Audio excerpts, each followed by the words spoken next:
Okay, Kerry, Hello. thanks for coming and having a chat with us today. Okay.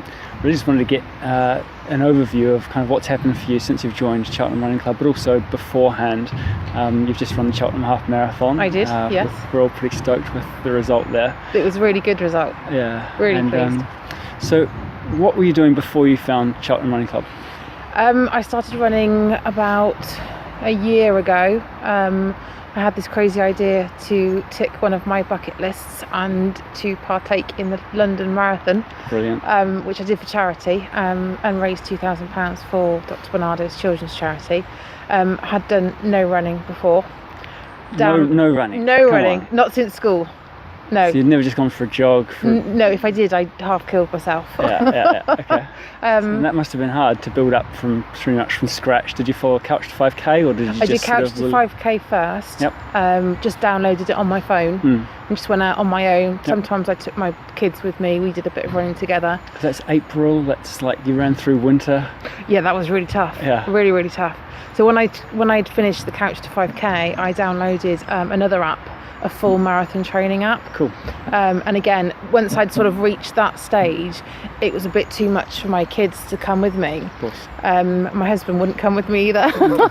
So I pretty much did it all on my own. Yeah. Getting home in the evenings, going out for a run in the dark, which mentally was really, really challenging. Not just the physical side, but mentally it was really tough. But I had this goal that I wanted to do it. And you did it. And I did do it, yes. Fantastic. I did do it. I completed it, and it was an amazing day. Yeah. Which is a massive achievement. And how did the race go itself? Well, 5 weeks prior to London, I got flu and ended up in bed for 7 days with full-blown flu, which I've never had in my life before.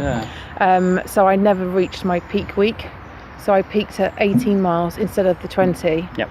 And then on the day, I think in my head, once I'd reached 18, I knew I was in unknown territory, and it played games with my mind. I managed to get to 19 and then just completely fell apart. Really, really struggled. Everything, mentally, physically. I was almost in tears. You wouldn't be the only one. No, it was really, really tough. And I just had this little voice in my head: just don't stop, just keep going. And I got to 19, and then I just thought, right, I'm done. I'm finished. So I walked, and I literally walked from 19 to 24. And I knew my family were going to be at the cheer station at 24 and a half. And I didn't want my kids to see me walking. No, of course.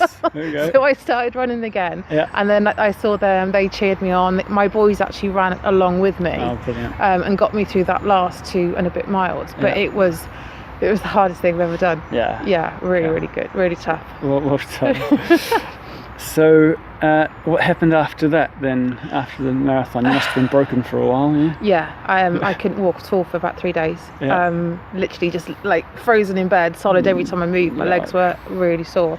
I had every intention of continuing running, but I kind of thought, well, I deserve a bit of a break. I've done all this through the winter. I've, it really pushed my body and mentally and everything else. So I ended up thinking I'll have a few weeks off. Those few weeks slipped into more weeks. And then I think I sort of started to lose a bit of confidence in myself. And it was actually a friend of mine that had mentioned just out of the blue that she'd joined a running club. And I'd never have the confidence to join anything like that on my own. Even when I did my marathon training, I was just like, I can't join a club because they'll think I'm not good enough, and I can't keep up, and that pressure. So knowing that a friend was joining, it kind of gave me the confidence to say, well, I'll tag along. And that's what I did. I came along to have a go with Cheltenham Running Club, and it's kind of gone on from there. Yeah, I can remember the first few sessions you came to, and you were just really positive right from the start. I think for me it was all about becoming a consistent runner. Everything I'd done before, I kind of, although I followed an app and a program, I didn't actually have like a race plan. I just ran till I got tired, then I walked a bit, then I ran a bit more, and then I walked a bit, and then I fell apart and walked for 5 miles. And I wanted to get into that sort of position where I classed myself as a runner. Nice. You do that now? Yes, I Good. do actually. Good. Yeah, That's really important. That's what I'm trying to push to everyone. They need to actually get to that stage, because mentally it's a really big thing. You've got to have self-belief, I think, because the thing is, we all reach that age, sort of different shapes, different sizes, different abilities. There's a lot of pressure, turning up in lycra every week, all that kind of thing.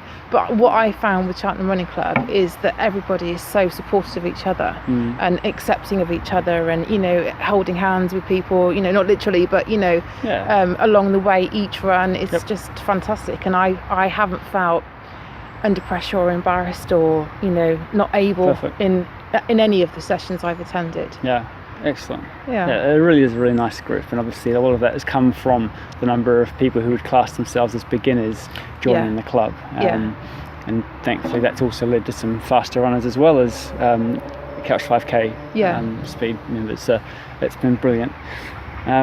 So soon after joining the club, you went into the Cheltenham Half squad. Yes. How's that worked out for you? That was really good.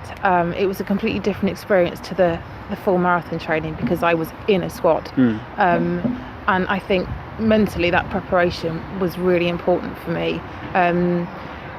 To know that everybody else was sort of going out on their runs the same time that you were, it really put positive vibes out there, I think, for all of us. So that's the long run you're talking about there?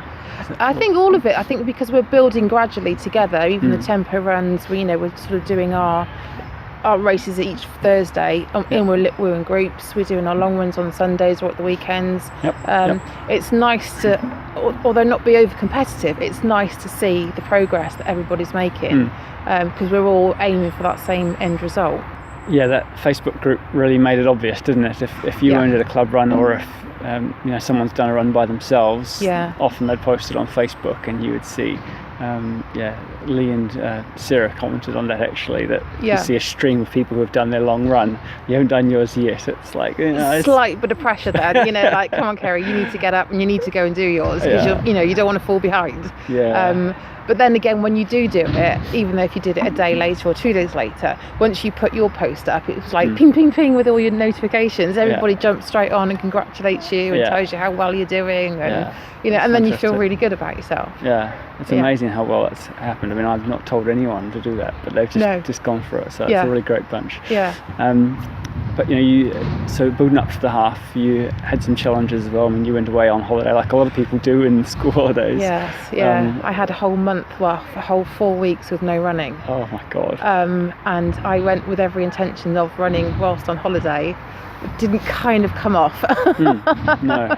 And was that August? That was August.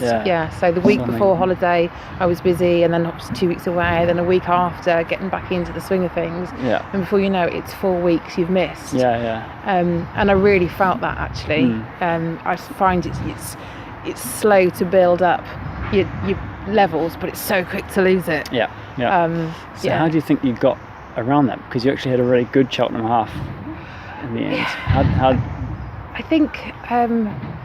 I think it was just that sort of knowledge of, the Cheltenham Half is literally just around the corner. You've put so much preparation in before the holiday. It would be such a big shame to kind of let it all unravel at the last hurdle. So it was a case of, right, just jump back in the saddle and let's just keep pushing.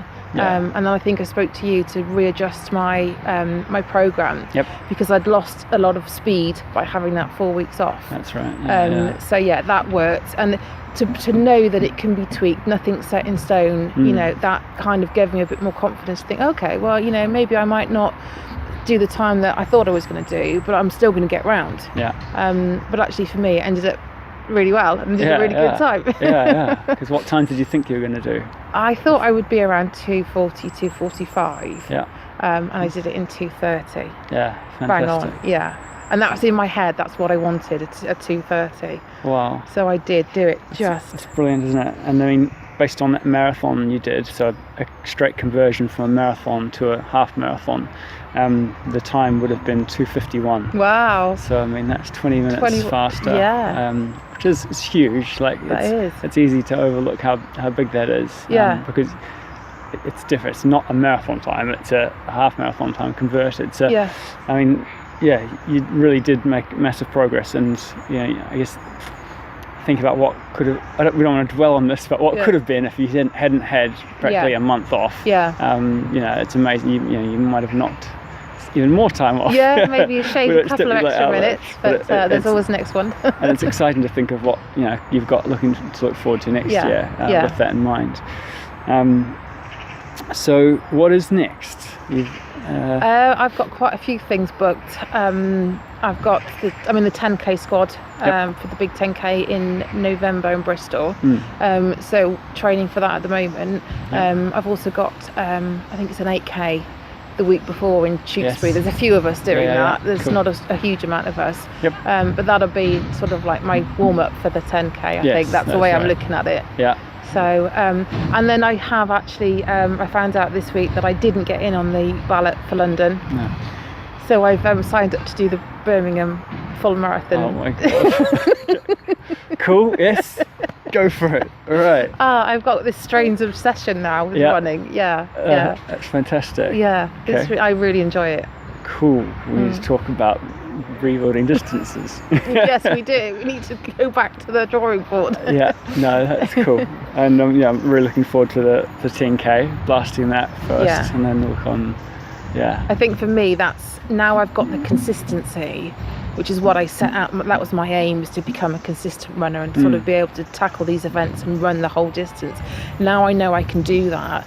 Now I can start working on my speed and just shaving a couple of minutes each time and improving, and that's what I want to do now. It's happening, isn't it? It is happening. It is.